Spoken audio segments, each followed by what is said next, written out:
Welcome to episode 322 of CppCast, the first podcast for C++ developers by C++ developers. I'm your host, Rob Irving, joined by my co-host, Jason Turner. Jason, how you doing today? I'm okay, Rob. How are you doing? Doing okay. I don't think I have much news to share. How about you? Anything you want to talk about before we get started? I'll just remind people again that my on-site CppCon class is moving forward, and it is officially, I don't remember if I said this the last time, but I've double-checked. I am the only on-site class happening at CppCon. The only one before and after, or the only one entirely? Only one entirely. Before or after. Mine's a pre-conference class, Saturday and Sunday before the conference. The field trip is still happening. Obviously, I can't be involved in that if I'm going to be teaching on Sunday. And that's shrunk down to the size now of 14 people going on the field trip. So they're taking a 15-passenger van to do the field trip instead of a chartered bus. But it's all moving forward still. I'm still sad I missed going on the field trip 2 years ago, not going to that restaurant. What was it called again? Casa Bonita. Casa Bonita. Yeah, I mean, it closed over COVID, which isn't surprising at all because people went for the experience, not for the food. Restaurants that were still delivering food remotely managed to survive, but no one was going to order that food remotely. But did you see the news that the South Park creators are buying the restaurant, though? Yeah, they're buying it, and they even did like a little press conference with like the governor or something because it was such big news that it wasn't going to die ultimately. Yeah. It's awesome. It's ridiculous that we care so much about this really poor quality restaurant in our state. Next time I'm out in Colorado, hopefully it'll be opened and under new management. I'll have to check it out. Yeah, they said it's that they're going to make improving the quality of the food a priority. Okay, well, at the top of every episode, I like to read a piece of feedback. We got a couple, good pieces of feedback from the last episode. This one was saying, this episode is really interesting, focused on an application that demands C++ rather than C++ itself. I would have liked to learn more about the pub sub framework that they have built on 0MQ and protobuf. I should say, I guess this is 2 episodes ago because we're a little time delayed right now. But this is referring to the episode we did with the 2 guys from Xing Technologies on autonomous UAS. Yeah, that was... Yeah, we could have dug into so many different topics there. And I guess if anyone wishes that we had talked about X instead of Y, you can mostly blame me because I kept steering the conversation to things that interested me. Well, I was just thinking, I think we've probably mentioned 0MQ a couple times, both, I believe with this other episode and other past ones, but we probably could do an interview with someone just about 0MQ. Yeah, or maybe even just more generically about this like message queuing kinds of things. I think 0MQ, I might have first learned about that or something like it. Oh my goodness, in like 2006-ish, something like that. I mean, this is problems that people have been working hard to solve for a long time. I know it's not something I've used personally, but I quickly looked at it and I saw, the library itself is in C++, but they have like a whole bunch of different binding, around it. So you can use it in Python and plenty of other languages. It's one of those things where I get the impression that the average user probably is not a C++ developer. Probably not. Okay, well, we'd love to hear your thoughts about the show. You can always reach out to us on Facebook, Twitter, or emails at feedback@cppcast.com. And don't forget to leave us a review on iTunes or subscribe on YouTube. Joining us today is Hal Finkel. Hal is a program manager for computer science research in the U.S. Department of Energy Office of Science's Advanced Scientific Computer Research Program. Prior to joining ASCR, Hal was the lead for compiler technology and programming languages at Argonne National Labs Leadership Computing Facility. As part of DOE's Exascale computing project, Hal had a leadership role in several multi-institution activities, including several focused on the LLVM compiler infrastructure project and a project focused on the Cocos and Raja C++ libraries. Hal has been involved with ISO C++ standardization for nearly a decade, and he currently serves as vice chair of the U.S. C++ Standards Committee. He graduated from Yale in 2011 with a PhD in theoretical physics, focusing on numerical simulation of early universe cosmology. Hal, welcome to the show. Oh, thank you very much, Rob. Oh my Jason, goodness. it's great to be here. there's just so much, I'm sorry, in your bio. I'm staring at it thinking, because, I like to pick something and then ask the guest about it. But what was the universe like in the early moments? Well, we don't know. Oh, okay. All right. No, more seriously though, can you just, would you, for me, my sake and for the sake of our listeners, real quick, describe what exascale computing is? Sure. So exascale computing is the kind of leading edge generation of supercomputing. There's petascale, and then exascale comes after that, right? So the next sort of 1,000-fold increase, and it's what we get when we put together sort of state-of-the-art technology for GPUs. In this case, as the computational accelerator, and you have an awful lot of them that you put together in a huge data center. You connect them up with a state-of-the-art low latency network, and you use them to solve strongly coupled problems for simulating physical systems, for doing large-scale data analysis, for doing all sorts of science, and we really have a really large investment, right? But there's also a really large set of opportunities to advance all sorts of things. Everything from like climate research to optimization of advanced manufacturing processes. There's been an awful lot of work recently having to do with COVID-19, as you might imagine. Mm-hmm. Everything from like drug discovery, protein binding things. I'm not a biologist, so I can't really tell you the details exactly, but a lot of molecular dynamics, a lot of even genomics and other things. They all go on these large machines to try and tackle these really important problems. So that's really the important thing to realize about exascale. And the Department of Energy is going to field a couple of these really large exascale machines over the next couple of years. At one at our National Laboratory. The first one's going to be at Oak Ridge National Laboratory. And we have a lot of people who are already signing up to use them. And the Exascale Computing Project was a project that was designed to prepare all the software, the system software, the compilers, the numerical libraries, and a number of applications to actually use these things, because otherwise, the machine gets delivered and you don't want people to just stare at it, right? Right. You have to have all the software set up to run. So we have a huge investment in making all of that happen. Interesting. So just quick question. Xscale is obviously like the bleeding edge, but what comes after exascale? Do we know? I don't know. Zetascale? Zetascale? Okay. Yeah. I don't know. Well, it's interesting because, for a very long time, we've had increases in what you could get in terms of flops, Sure. Floating point operations every second, because of Moore's law and Dennard scaling and all these things. Processors got faster. You could add more parallelism. You could do so while decreasing the node size on the manufacturing technology, and you could put in more cache. You could do all these things and get things to be faster. So one of the focuses of our research program actually is to figure out where you actually go next. With new computational technology, because it's not really clear what's going to happen over the next couple of decades. But that having been said, I think and there are a lot of opportunities that are really interesting.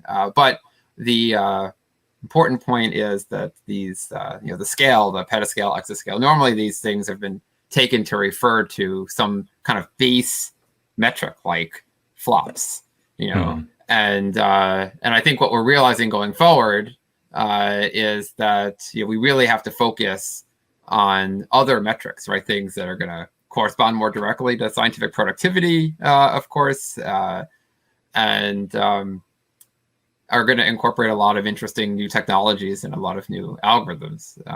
The machines have been bought that way for a long time, like the metrics we actually use to evaluate the hardware, they're all application based. We say, okay, we have these applications, we need them to get so much faster and get so much larger and so on. But still, it's easy to talk about in terms of like how many flops the thing does, right? There's like this top 500 list, and the top 500 list has all these supercomputers, and they're all kind of rated by flops. But I mean, we'll see going forward how that turns out. But advancement in computing and technology is certainly going to go forward, even if the raw number of floating point operations per second becomes harder to increase by 1,000-folds going forward. Right. So did I hear you right that the first or the next Exascale system or whatever going in is going to Oak Ridge? Is that what you said? That's correct. Yeah, So, Oak Ridge National Laboratory in Tennessee. Why does it seem that Oak Ridge National Lab seems to always have the fastest DOE computer? Like, what's that about? Well, they have a lot of experience fielding those kinds of machines, and Tennessee has long been known for good infrastructure for power. Maybe that has something to do with it. They have a lot of space down there. They can. I don't know if you've ever had the chance to go down to that area, but no, I haven't been to Oak Ridge yet. Especially in the summer, it's really pretty down there. But yeah, they have a lot of space, and it's and they have a good infrastructure for doing that.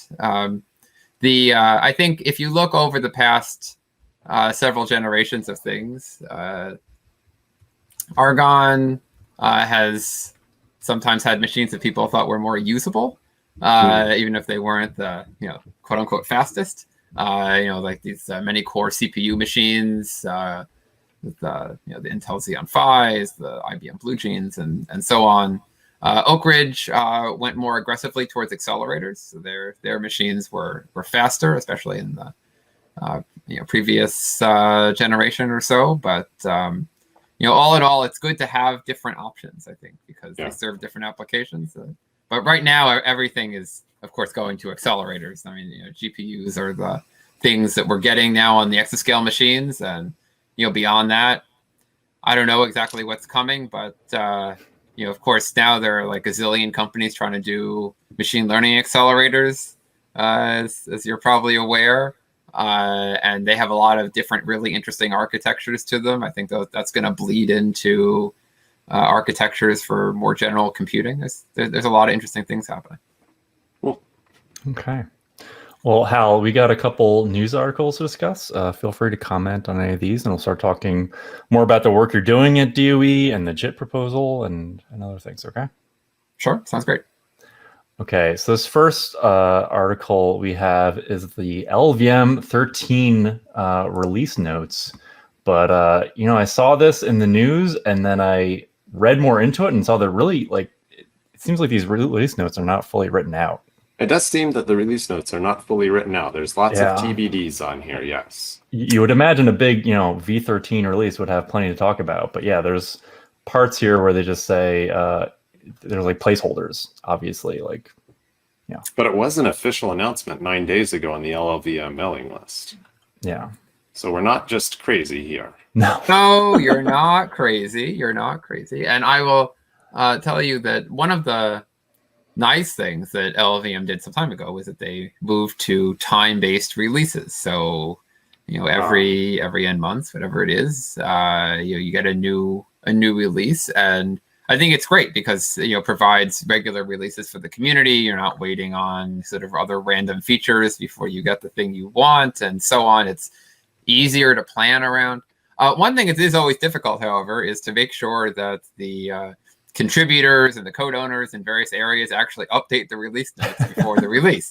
Okay. Sometimes it just doesn't happen, and this is somewhat unfortunate. But a lot of these people are volunteers, and sure, this is a somewhat unfortunate side effect. One of the things that the LLVM Foundation has been targeting and trying to encourage for some time is thinking about how to get better documentation, tutorials, and the like. There's been a really good uptake in getting things like tutorials that were recorded at the developers meetings, and we can put them on YouTube, and you can do this kind of thing. So we can get that kind of documentation, the written documentation, and maybe the release notes are just a example of this. Still needs some work, but hopefully we'll get better. There is one thing I do want to call attention to on the Clang tidy release notes. Okay. New extra checks. And this stood out to me because I'd actually been thinking, you know what? I want to try writing my own static analysis checks. And I've never seen anyone do this before. And what I wanted to do is write a check that would encourage you to use stronger typing when an interface might be confusing to use. And it turns out that they have done that here. Where did it go? Bug-prone, easily swappable parameters check. Find function definitions where parameters of convertible types follow each other directly, making call sites prone to calling the function with swapped or badly ordered arguments. Nice. That sounds like a potentially extremely helpful static analysis. Yeah. I would agree. I I lost count of how many times I made a mistake like that. Right. Yeah. Now, what we really need is a strongly typed using type def in C++ so that these kinds of problems are easier to address too. But that's a different problem. Okay. Next thing we have is a post on the Old New Thing blog from Raymondchen. And this one is some lesser known powers of stood optional. And he basically well documents stood optional and how you should go about using it. And some interesting things that I wasn't aware of is that, he points out if you have a stood optional of int, you can compare it, less than or greater than 0. And even if it's empty, it will appear to be less than 0 because empty must be less than 0, I guess. Empty is less than everything, I think. Empty is less than everything. First. Yeah. It makes me uncomfortable. Yeah. Because how many users and even Raymond actually suggests he said not to do it. That particular feature. But it's one of these silent conversion things that happens in the standard library that's potentially breaks the semantics of your code in a way that you didn't realize. And there's absolutely no way to catch for it if you're concerned about that happening in your code. So, yeah. I've never been a fan of optional anyhow, so I'm going to find things to complain about with it. I don't know. You have any thoughts on stood optional, Hal? Well, I think it's an interesting example of one of these hard design choices, right? Because it's like, well, what's the alternative, right? You can have it you could give it a tri-state return, you can make it throw an exception. All those are messy for various reasons. So you could provide a free function optional comparator so that you could just pass that when you wanted it to your container. Opt into it. You could, and I think this is what makes all this difficult and tricky. It reminds me of the stories behind how stood variant got to be the way that it is, and should that be empty or not? There are no easy answers, unfortunately. Have we ever discussed that? That could be an entire episode on its own, Rob, is the very empty by exception design choice of variant, right? Anyhow. Yeah. Okay, and then the last thing we have is this new service called Barbarian, which is an open and distributed Conan package index. I love it just for the name. Obviously, Conan is a nice reference to Conan the Barbarian, so it makes sense. But yeah, I was a little curious about this because obviously Conan has its own way of searching for packages. Do you understand why this is necessary and kind of what it does differently than Conan's own package manager service, Jason?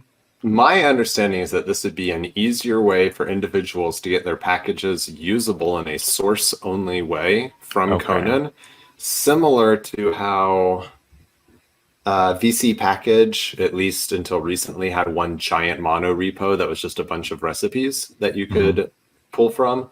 And then the other one, I can't remember its name right now, that only works with CMake. And it basically is like external project simplified for CMake. So that's my understanding, is that it's just like an easy way for people to slip in an easy package to use that's source only, and you don't want to worry about binary distribution and stuff. But projects only started like just a few days ago, and I could not find any kind of package index at all, like if there's even any existing ones. And I feel a bit confused by that. Right. Yeah, I don't know how. There's no like list of the packages they have available, I guess. Yeah, it says to use the Conan search command line tool to see which packages are in there. But I did not get that far in my looking at it. This was sent to me by the author of the project, so I'm like, you know what, that looks interesting enough to put out. Okay. Well, Hal, I wanted to start off by asking you about your JIT proposal. I think we talked about it a while back with Ben Dean, who we had on the show. But I was wondering if you could maybe tell us, give us an overview of the JIT proposal in your own words. Oh, sure. So this is something that I was working on when I was working at Argonne National Laboratory. And we have faced, this sort of standard trade-off in both wanting to have highly specialized code for, particular numerical kernels and particular data structures, particular indices, these kinds of things, and yet also not pay the compile time expense of compiling all of these specialized versions every time you compile library, application, source file, what have you.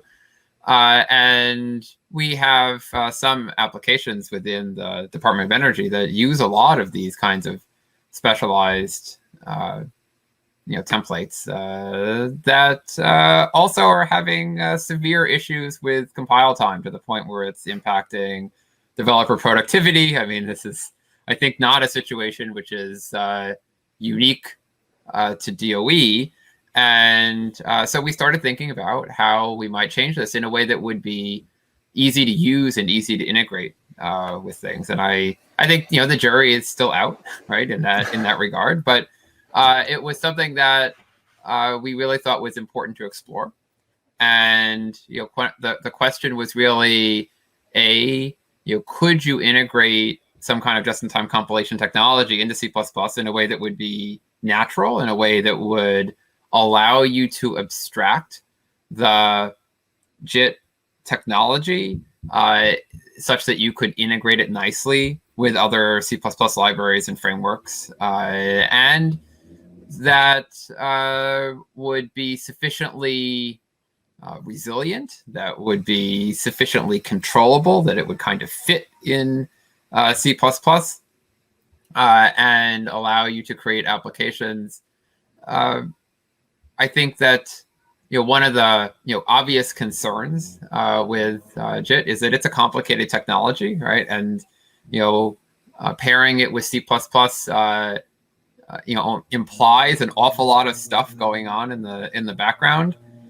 We thought really hard about how you could reuse existing technology from LLVM in the case of our prototype to kind of take advantage of a good C++ implementation and sort of tie everything together in a way that would work, and that would allow us to then explore, okay, what are the overheads, what are the challenges in doing this, and of course, we could have done that sort of all by ourselves in some sense, but it's really valuable in my experience to get kind of wider community feedback when doing this kind of exploration, and there are a lot of people who are interested in this kind of technology. We were using this primarily for numerical kernels for doing these kinds of physical simulations and data analysis, but there's JITs that are used for generating like specialized data structures for databases, and other use cases that I wouldn't have really thought about unless we had brought them to the committee and received the feedback from there. We had committee members who told us about potential use cases for things like real-time audio processing. Not something we would have thought about beforehand, but I mean, it does fit really well. There are a number of design issues around not only practical matters like what kind of guarantees you have around, like, does the JIT work? What happens if it doesn't work? Can you control the resource usage and the memory usage? But also integration issues. What's is there a way to really abstract away the just-in-time compilation in a way that makes sense? Could you, one of the things we struggled with, I think is still a challenge for this proposal is, can you make an interface where you say, okay, if I put in some kind of lambda function, I can make the lambda, the inside the body of the lambda JITted based on some property of the thing to which you are passing the function object. And we had some ideas about how to kind of make that work. It seems like a really natural request in terms of how you would integrate this with other things. This is something that really came out of a lot of the committee discussions.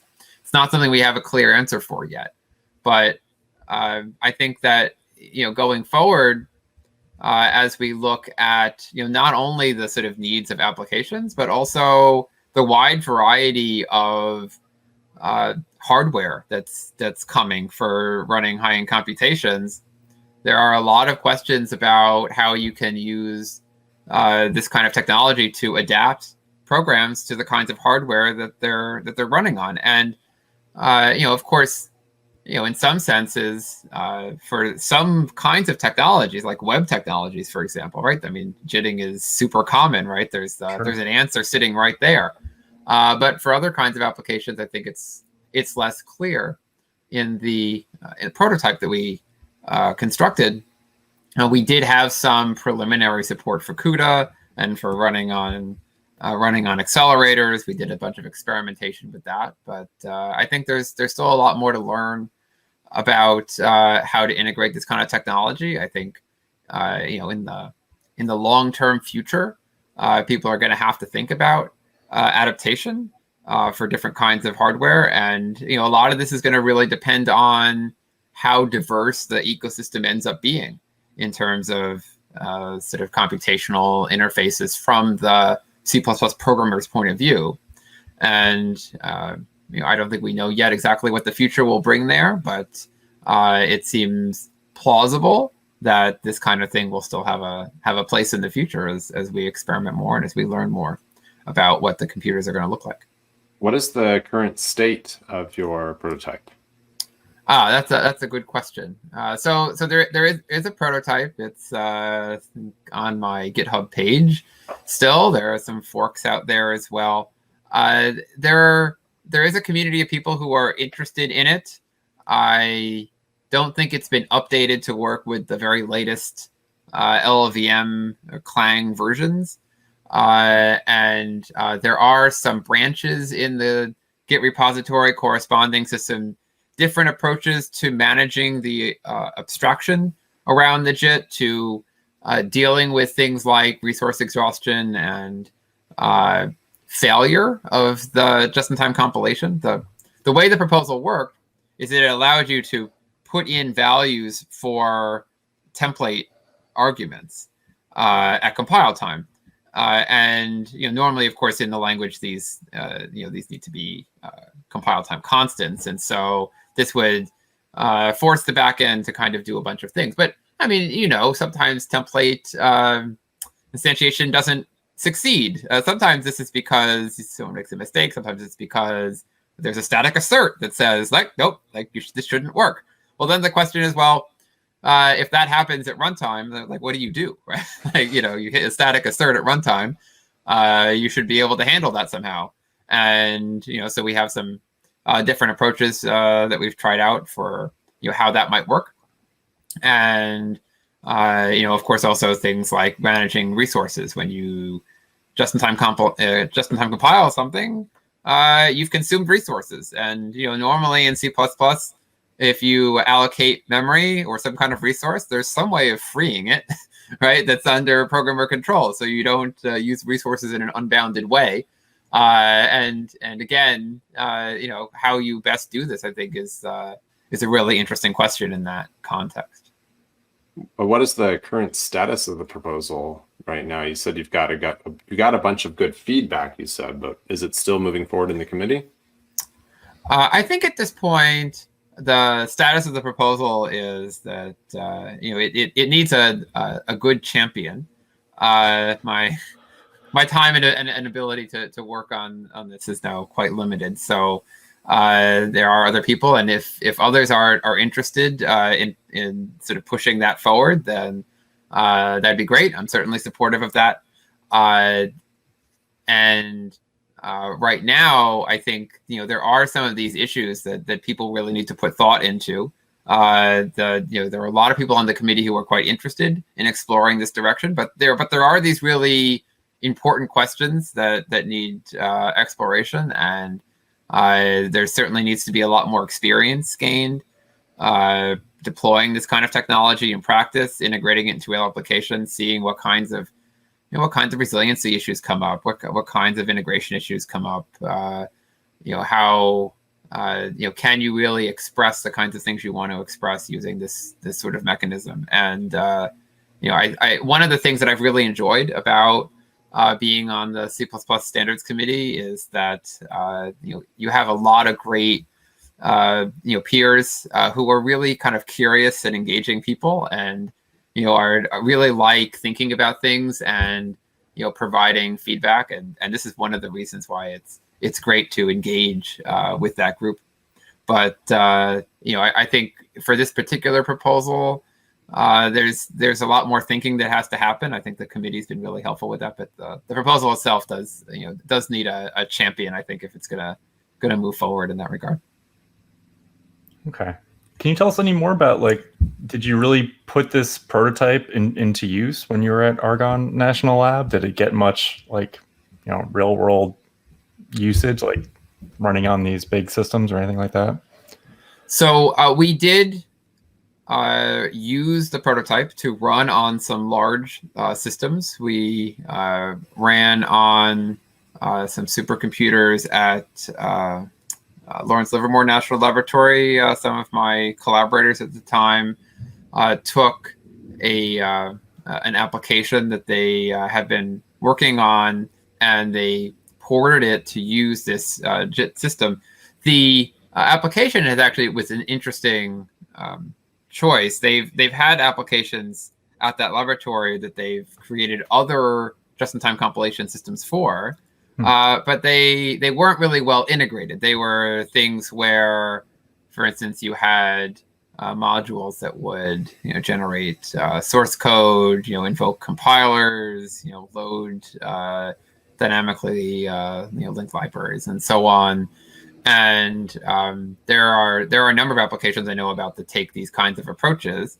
So we did experiment with using that. And I know from talking to people after, say, the presentation I gave at CppCon some years ago, that there are other people who have experimented with using the implementation in more production-like settings. I had a good conversation with some folks in the finance industry who were experimenting with it. I don't have a lot of detail on what they were doing.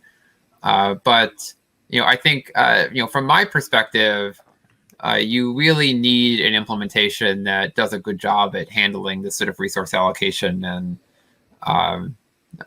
failure handling issues to be truly useful in a production setting. And I think that's where a lot of the open questions still remain. Okay. So you mentioned that this paper would need a good champion because you have a lot of other responsibilities. Do you want to tell us a little bit more about the work you do at DOE and your involvement in the Standards Committee? Oh, sure.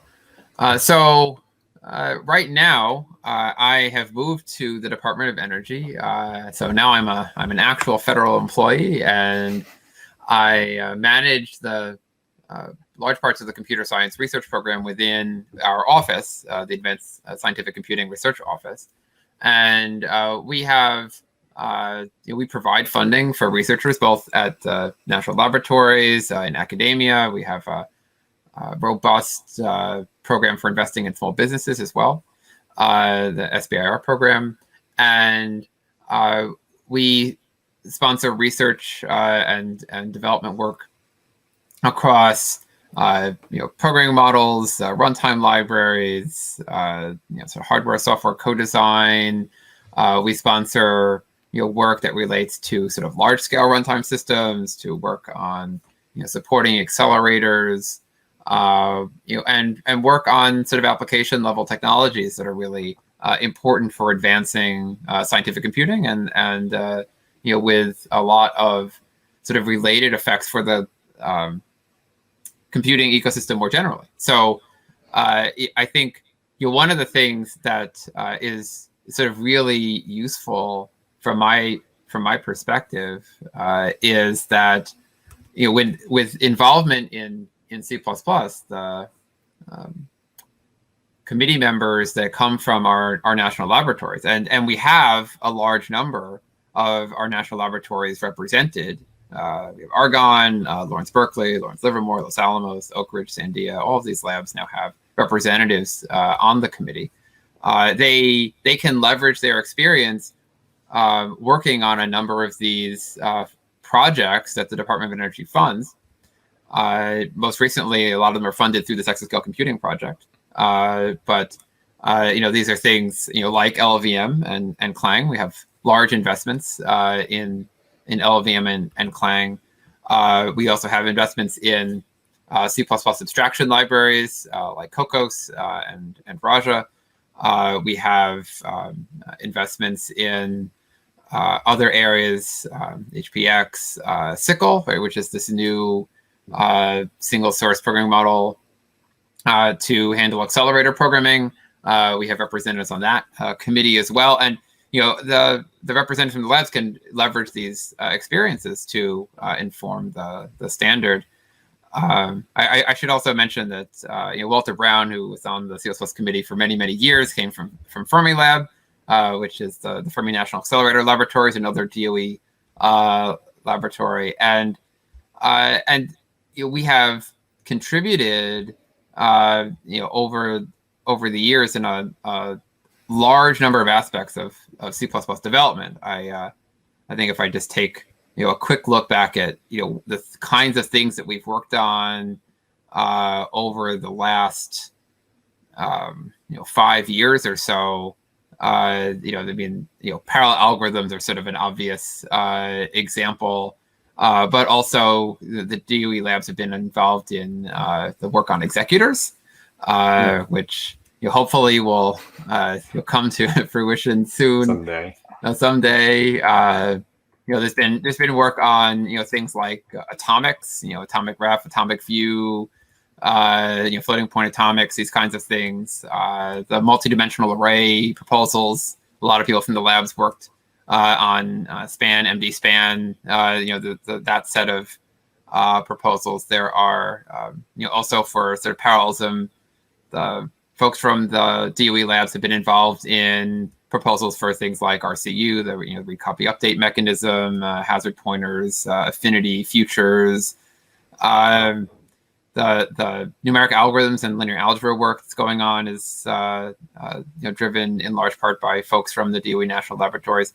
And the thing I really like as well is that the researchers from the DOE labs, the staff at the DOE labs, they don't just go after like the shiny objects, right? There's a lot of work that just goes into things like fixing up the standard library. I mean, DOE lab folks have worked on like the file system interface, basic container interfaces. There's a lot of work that goes on just at the library working group level, at the core working group level. Right, we have David Herring, who's a regular member of Core now. Right, he hails from DOE National Lab, and he's put a lot of work into things like fixing up the description of how declarations work and making sure that like the linkage description for modules made sense, and all sorts of stuff like this, right? So so we've really had this kind of impact both on kind of larger things that we've pushed for and smaller things that we've pushed for.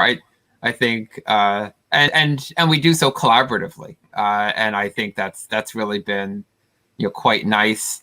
I think my largest success in terms of proposals on the committee was work that I did back in 2015, I suppose, with Richard Smith on inline variables. That was something that got into C++ 17, and it's like a tiny change, but in some sense, but it's something that really made it easier for people to write header only libraries for C++, which I thought was a really nice enhancement that we were able to make.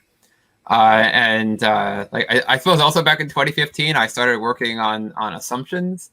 There are other people who have picked that up and championed proposals for assumptions. They got kind of lumped in with the contracts discussion for a while. So, and hopefully we'll get contracts at some point as well. That will be a nice thing. But and I should point out that the assumptions part of that ended up being one of the most controversial pieces of the contracts. So you're debate, why the contracts. Well, yeah. I suppose in some sense, I have some responsibility for that, but it's interesting because it's one of the largest difficulties in pinning down the design space around contracts has been, to what extent the facility is useful for things like static analysis and optimization versus dynamic checking. And so, this is something that I think that, the committee and the community in some sense have yet to resolve, but they're both, that whole set of things is actually all really important. And then the question is do they all fall under the same facility and set of rules? I mean, you can obviously make an argument that they're related. When I first presented a proposal on assumptions, people said, "Yeah, we're going to get that in contracts." And I thought about it. I was like, "Oh, okay, yeah, that kind of makes sense. They kind of go together." And then as people tried to work through the details, it turned out to be quite difficult to come up with a facility that really solved all of these different, addressed all these different use cases. And so, maybe in the end they'll end up being separate. I don't know, but I think it's been a really important set of discussions. So but I, in general, I have to say this is one of the things that is important. The DOE has really been able to take the experience that we've had with our research efforts and in some sense our development efforts, and really work on helping transition them to practice through the standardization effort. Like the assumptions thing as an example, that was in part motivated by a work that I did to add the assumptions facility into Clang and LLVM. All right, so we did that work that has now been an important production facility in that compiler infrastructure for many years now, and that then turned around and motivated the work that we did on the committee. I mean, the same is true in a lot of other areas, and I think that kind of contribution has been really important from our perspective, and hopefully other people appreciate those contributions as well. So, longtime listeners would know that I've done a lot of work with the DOE over the last decade, and we've coincidentally had a bunch of DOE people on here. So I just if our listeners are curious, it's not at all intentional. We find people doing interesting work. They tend to work at the DOE. I mean, not always, but often, right? And a part of that is, I guess, true that employees at the DOE or at one of the national labs are free to talk about the work that they're doing, which is not always true in some sectors. Sometimes we have to have podcasts that are pre-approved and whatever. But I'm just kind of curious, is there an explicit culture at the DOE that says you should be out there contributing back to the community and sharing this work, or is it just implied because a lot of the work that you do tends to be open source and public research anyhow? Or where does this come from? Why do DOE people keep ending up here on our podcast? That's a great question. I think the answer is sort of yes. It's all of the above. And the Department of Energy funds a lot of work. Of course, this is taxpayer-funded work, and we feel very strongly that the taxpayer should really get the maximum benefit out of the work they're funding. That should be true to the maximal extent possible. Now, that means that we engage in research and development. Of course, some of that work is funded as open science work. Right? The Office of Science, my office, funds a lot of that work. There is work that is funded by other parts of the Department of Energy that are more mission focused.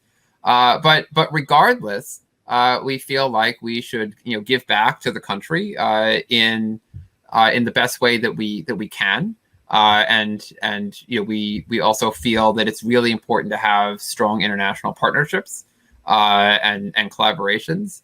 We try to the extent possible to make sure that our work has impact on industry, that it sort of is transferred out of the laboratory, it reaches the private sector, it reaches a place where it can really impact the economy as a whole.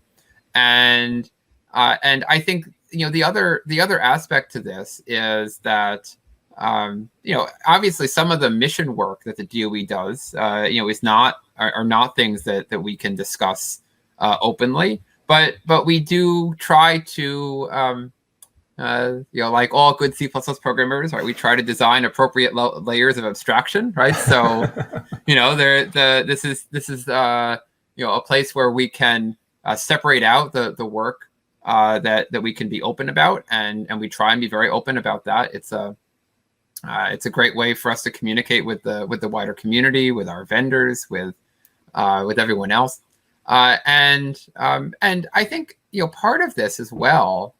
You mentioned culture, and that is an important part of the piece of the puzzle, right? The question is why would someone who could go and work at a DOE national laboratory, but then by extension could go and work at a lot of other places, and frankly could probably make more money working at a lot of other places. I mean, at least if you include like stock options or other forms of compensation. Why would they come and work at a DOE national lab? Like why would they want to do that? And a lot of it is the mission, and a lot of it is the culture and the environment, right? It's the ability to go and do interesting things, to contribute to the nation in important ways, and the ability to be involved in a wide research community, or communities of practice, and the standardization is a part of that. And so I think that it's sort of all of the above, right? I mean, we have an explicit set of policies around open source, and around trying to encourage technology transfer and so on. But we also try and maintain this kind of culture that is attractive to the people who we need to come and work at the labs. I think if we didn't do that, then nothing else would really be possible in this context. Right. You mentioned standardization. Can we talk more about your role as the vice chair of the U.S. C++ Standards Committee? What exactly do you do in that role? That's a really interesting question. Well, my role is really a support role. As the vice chair. When we had in-person meetings, I was always the one who had the attendance sheet. It's really important important role. But I also manage the mailings for that's what we call the groups of proposals that we send out. We used to do it. Cover those. We used to do this before and after meetings, and our new procedural experiment is we've now for some time been doing monthly mailings. I think in the COVID environment where we don't have in-person meetings and for other reasons as well, it's been really important to have that more regular cadence of updates. There was some debate about what the right frequency would be, so we decided we'd try monthly. We haven't decided to change it yet, but we worked with the C++ Foundation to put together the website that we use for managing the mailings now, so people can go in and if you've been to a committee meeting or you're on the committee, you can get access to the system to go in and just like get paper numbers and so on for proposals. So we've worked on automating that, and there will be further work on automating that process. But there's always some manual aspect to it. I mean, I'm guilty of missing things all the time, but I do try and check over things and make sure that people have like uploaded the right files and so on. Sometimes people mess that stuff up, understandably. And so my role as vice chair is really in that kind of support role. But I've been happy to do it, and I am happy to do it. I think it's one of the ways I've been able to kind of give back to the committee. Okay. Are there any other papers you're currently championing in the committee yourself? At this point, I'm not actively championing proposals, but there are other things that I had worked on recently, which I think were sort of successful in generating discussion. And there was a proposal on sort of type system level integration of like ABI versioning that I wrote back in I suppose it was a couple of years ago now. This was We don't have enough time left to bring up. Yeah. You don't have enough time left to talk about this. But the whole like stability versus velocity discussion. I don't know if you've touched on this on the podcast, but to what extent do we need ABI stability, and what does it mean to manage and change that? This is another really important thing that the committee needs to deal with, and I expect that's going to happen over the next several years. But I've tried to contribute to that discussion in a way that's been helpful. And I think in general there are a number of things that I've done that hopefully sit into that category. Definitely, please keep pushing that ball forward. Definitely, the committee needs to do something on ABI. We need some kind of official word. Yes. Yeah. Very good. Okay. Jason, anything else you want to add before we start closing it up? I don't think so.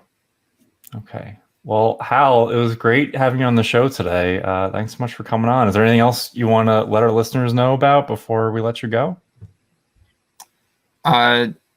No, I will say thank you very much for inviting me. It's been a pleasure. And if you're interested in news or updates from my office, from the Office of Science, Department of Energy, you can visit our webpage. There's a link at the bottom to sign up for email updates, and I encourage anyone who's interested to do that. Awesome. We'll put that link in the show notes then. Thanks, Hal. Great. Thanks for coming on. Thank you again.